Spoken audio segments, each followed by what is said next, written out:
welcome to Emotional Mojo. Today's Change Your Life Challenge is to stop absorbing other people's emotions. Believe it or not, you can actually catch other people's energy. We're going to share the tools you need to stop letting their emotions rule yours. Also on today's show, a new ad by Verizon is breaking down stereotypes and showing what girls really hear when you call them pretty. We'll show you the inspiring ad.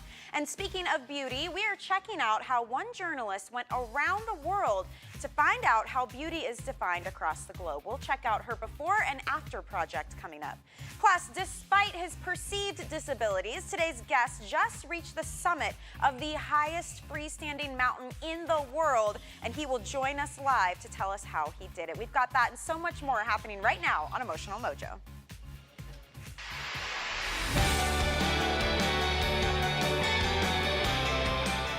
Motivation, inspiration, problem solving. We keep you moving forward. Emotional Mojo starts now. Hey there, welcome to Emotional Mojo. I'm your host, Michelle Yarn. I'd like to welcome back our very special guest host, licensed mental health and nationally certified counselor, Mr. M. Clark Knine. Welcome back. I'm glad to be here. We also have registered dietitian and nutritionist Tara Guidus. Hey, Tara.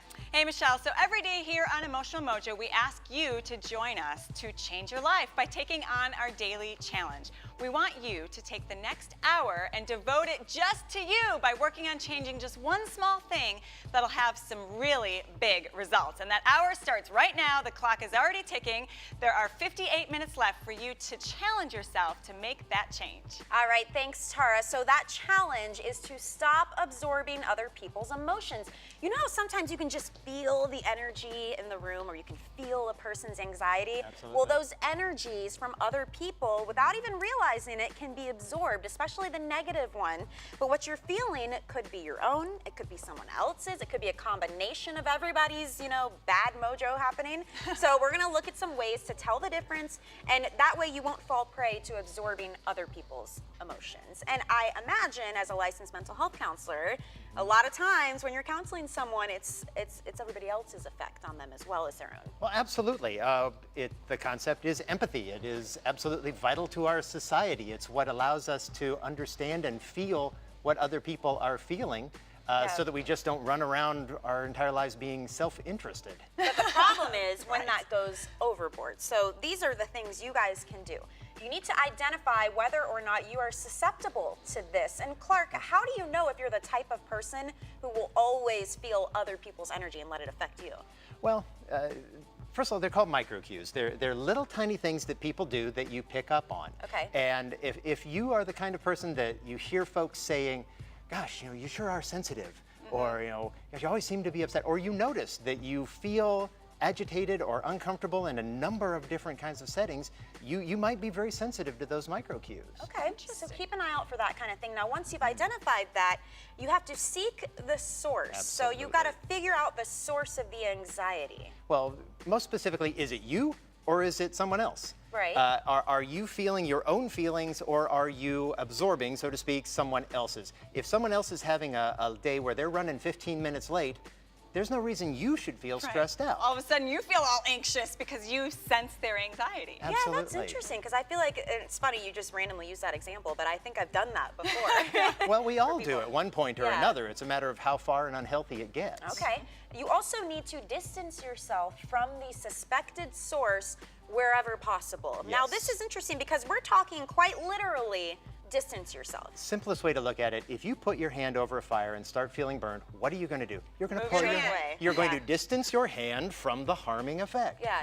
Do that. If you're sitting on the bus next to someone and you get a creepy feeling from their micro cues, change seats, move away, distance yourself from that source. That's probably Makes the sense. simplest one. Center yourself by concentrating on your breath. Now, I know this comes up a lot in ideas like meditation and yoga and whatnot, but this is for everybody. I mean, you say you've even used this. Oh for yes, people, right? regularly. The micro cues I get from clients, after they say that's goodbye true. and close the door, I'll need to have an easy centering breath. Just, let it go. It's Yeah. the easiest way to center yourself and calm yourself. You don't need equipment. You don't need a lot of time. Yeah. You can do it anywhere. And You can do it in traffic. You can do it Yeah, in traffic, yep. at the red Calm light. yourself down. Nobody sees you when your cheeks are all chipmunk puffed out. Going, Right, exactly. So there are ways, you guys, that you can figure out if you're this person and ways to combat it. So those are just a couple. And coming up later in the show, we're going to run down a couple more steps and things you can do to keep yourself from absorbing other people's emotions. So Great. that is your challenge. Take it on, guys. 54 minutes left in our show for you to start taking these steps. Let's take a look now at the psychology behind the headlines. This recent study actually fits right along with today's challenge. Researchers from St. Louis University have discovered a link between other people's anxiety and your physical health. Now, we've been talking about your emotional well-being. It's physical as well, and it's not good news. So here are some of the more interesting little tidbits from their study. The first thing was that you can blame empathy. And Clark, I mean, you hit this on the head right out the gate. And the research found it oftentimes is when empathy, we use it too much. So we take on people's feelings too often. And they basically had these mice, and they would experience light shocks. Well, they reacted with alarm when they watched another mouse getting the same treatment. So it's similar to humans, like when you watch your boss chew out a colleague, you're not in the line of fire yourself, but you know exactly how it feels. and let's point out that that's not bad. That Sure. when the mouse sees another mouse getting shocked, if they had this capacity, your empathy is going to make you go help that other mouse, get you off of that pad to get involved Yeah. for betterment. Yeah.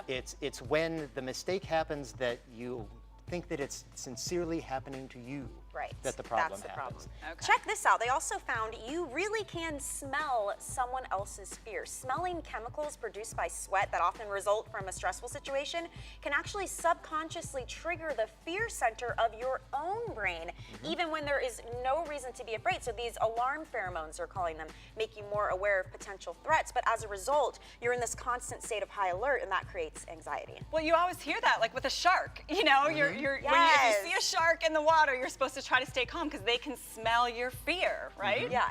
Yep. And that falls into the category of one of those micro cues we were talking about. Well, the study also suggests that chronic vicarious anxiety could potentially have a greater effect than direct stress on yourself.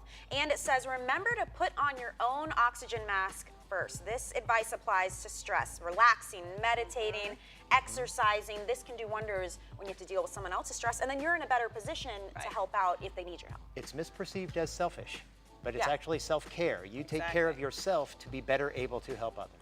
Hey, a new study claims that random sex may have actually helped lower depression in the people they study. The details on why that one night stand no longer has to end in a walk of shame, okay? Plus, a new phone company's ad is showing girls the power of science and math in a very interesting way that actually has girls redefining what pretty means. We love this. We'll show it to you when Emotional Mojo returns.